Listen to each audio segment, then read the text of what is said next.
هنتعلم النهاردة سكريبت سهل وبسيط جدا بنستخدمه في عمل القرميد في المشاهد الاكستيريور.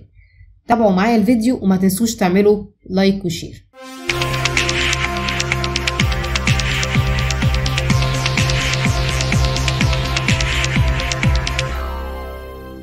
بسم الله الرحمن الرحيم.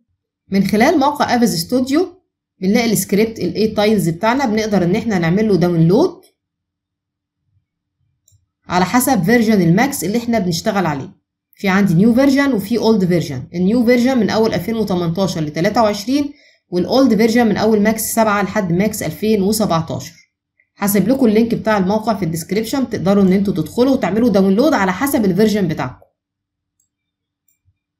تمام. بعد ما بنعمل الداونلود بتاع الاي تايلز بندخل هنا على ال 3 دي ماكس، بنضغط على قائمة سكريبتنج، ومن خلال ران سكريبت بنقدر ان احنا نضيف الفايل بتاع السكريبت للماكس. تعالوا بقى نطبق السكريبت. ممكن نعمل هنا كده بيراميد،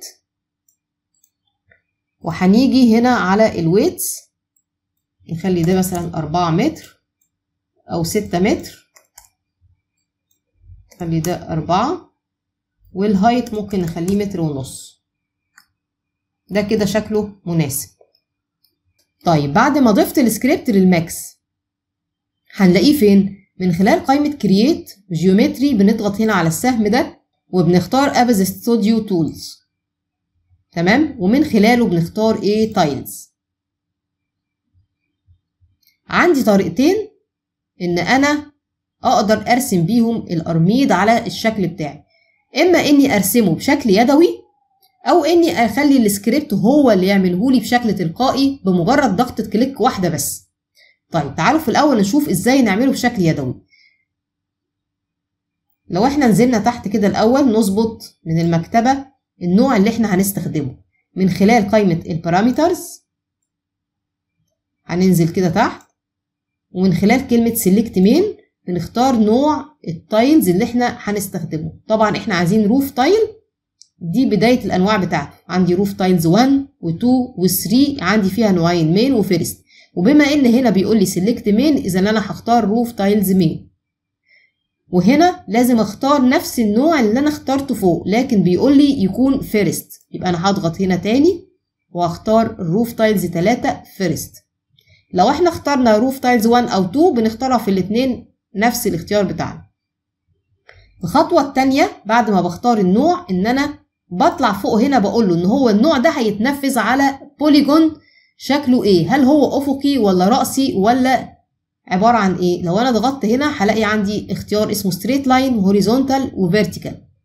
طيب المشكلة هنا ان انا عندي البوليجون بتاعي مايل، فهل هختار له هوريزونتال ولا فيرتيكال؟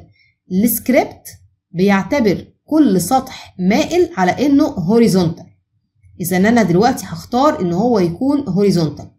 تمام. بنيجي بقى بعد كده نفعل السناب وبنرسم بايدينا، نضغط ليفت كليك هنا ونفضل ضاغطين وبنعمل دراج، نشيل ايدينا من على الماوس ونعمل دراج تاني. هنلاقي ان القراميط بانت معانا، لكن مش بالشكل اللي احنا عايزينه. ليه بقى؟ لان المفروض علشان ياخد الشكل ده يتقطع هنا من الجنب ده ويتقطع من الجنب ده ويبقى مايل كده، لازم افعل اول 3 اختيارات. اول اختيار يختص بالانجل، هو اللي هياخد زاوية الميل.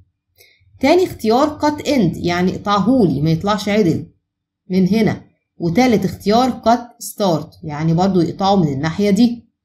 تمام. تعالوا بقى كده بعد ما فعلنا ال3 اختيارات دول نجرب نرسم تاني. هنضغط هنا وهنا تاني،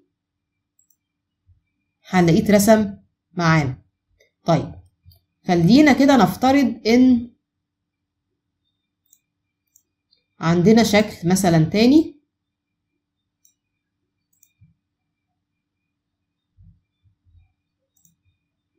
ونضغط على الموديفاي هنا نخلي السايدز بتاعه مثلا 4.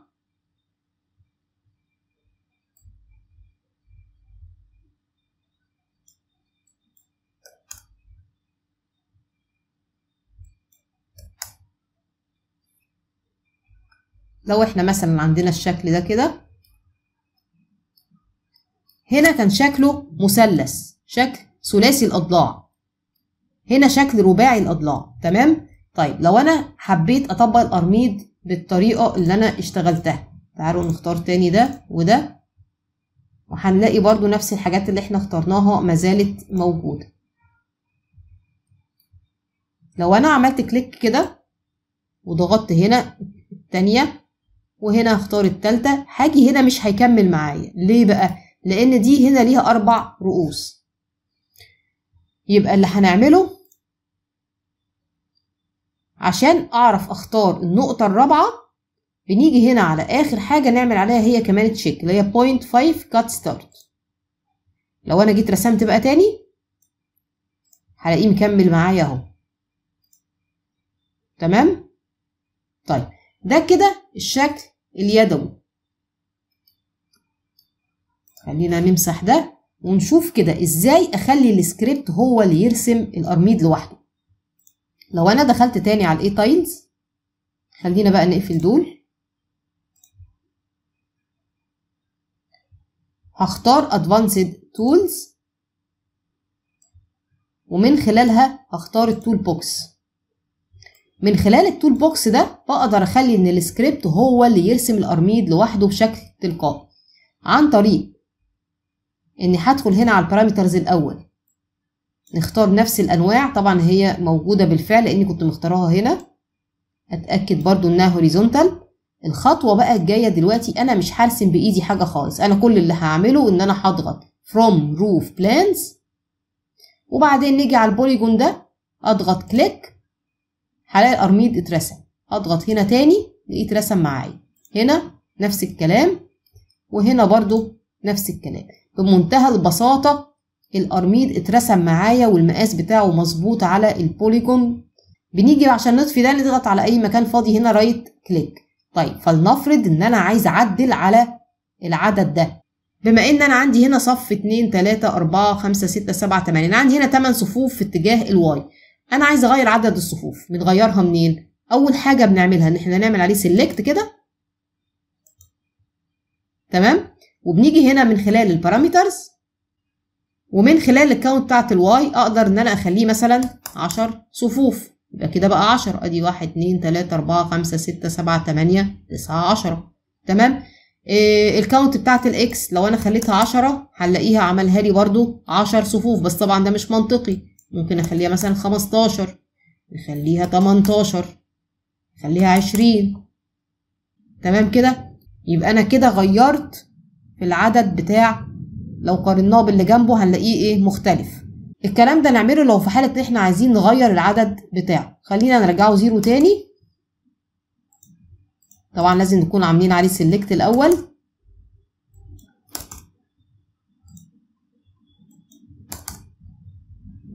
تمام. طيب لو احنا عايزين نغير في السكيل بتاعه برضه هنعمل عليه سيلكت، وبعدين مش هنختار بقى من البارامترز، لا هنختار من الادفانسد بارامترز، ومن خلال السكيل بقدر ان انا اغير السكيل بتاعه من خلال الاليمنت. 1 معناها السكيل اللي السكريبت شافه مناسب وطبقه. طيب انا عايزه اصغره بنسبه 50%، فبنيجي هنا نضغط 0.5 هنلاقيه صغر معانا بالطريقه دي. تمام. نقدر بقى ان احنا نخليه بالايه؟ بالسكيل اللي احنا عايزينه. طيب فاضل لنا حاجه، فاضل ان احنا هنا بنحط صف قرميد في الايدج ده وفي الايدج ده وفي باقي الايدجز اللي موجوده عندنا. ده هيتحط ازاي؟ في البدايه الاول تعالوا الاول نختار دول كده كلهم ونعمل لهم جروب ونعمل لهم هايد، عشان انا عايزه ابين الايدج عندي عشان اقدر ان انا اشتغل عليها. طيب عشان اعمل الايدج هاجي هنا من خلال البارامترز، مش هنختار بقى ان النوع يكون هوريزونتال، هنختار ستريت لاين، وبرضو هنضغط على from roof plans ونيجي هنا على الايدج برضو نعمل كليك، وهنلاقي صف القرميد ظهر معانا بمنتهى السلاسة. نضغط برضو رايت كليك هنا، وممكن برضو نختار دول وبرضو نعمل لهم جروب، وبعدين نعمل unhide، وممكن نختار معاه الجروب ده ونغير لونه مثلا عشان يبان بشكل افضل. وزي ما احنا شايفين كده قدرنا ان احنا ننفذ شكل القرميد بمنتهى البساطة، بمجرد ضغطة كليك واحدة بس قدرنا ان احنا نرسم. طيب هل السكريبت ده ما فيهوش غير الروف تايلز بس؟ في برضو حاجات تانية موجودة في السكريبت من خلال قائمة بريسيتس بنقدر ان احنا نضيفها من خلال ان اضغط على لود، ومن خلال نسخة الماكس بتاعتنا بنيجي نختار السكريبت افيز ستوديو تولز واي تايلز وبريسيتس، هنلاقي كل انواع الحاجات اللي موجودة فيه موجودة عندنا. تمام. لو انا مثلا اخترت الروف مثلا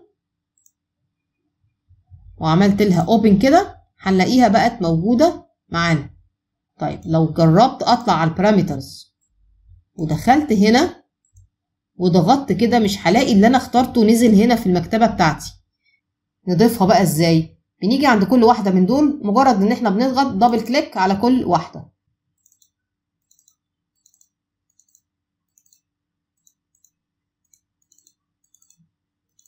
تمام. لو طلعنا تاني للبارامترز هنلاقيها بقت موجودة معانا هنا، بنقدر ان احنا نختارها وبنتبع نفس الطريقة اللي احنا اشتغلنا بيها بالظبط.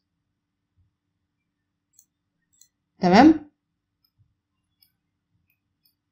في برضو حاجة عايزين نقولها، ان علشان نقدر ان احنا نستخدم التول بار بتاع الاي تايلز بشكل اسرع عن اني ادخل جوه كرييت وبعدين جيومتري وبعدين اختار ده ونعمل الخطوات اللي احنا عملناها دي، ان انا اخليه موجود عندي في التول بار زي ما هو موجود هنا كده بالظبط.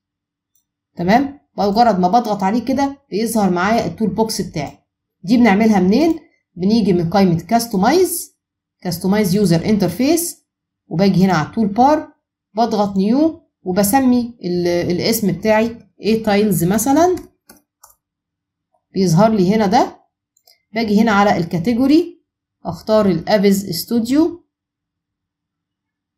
تولز، واجي هنا ده اسحبه هنا وبعدين اخده احطه عندي فوق. مجرد ما بنضغط عليه بيظهر لي التول بار على طول زي ما احنا شايفين كده. تمام. فدي وسيلة اسرع لان احنا واحنا بنشتغل بنستخدمه كده على طول.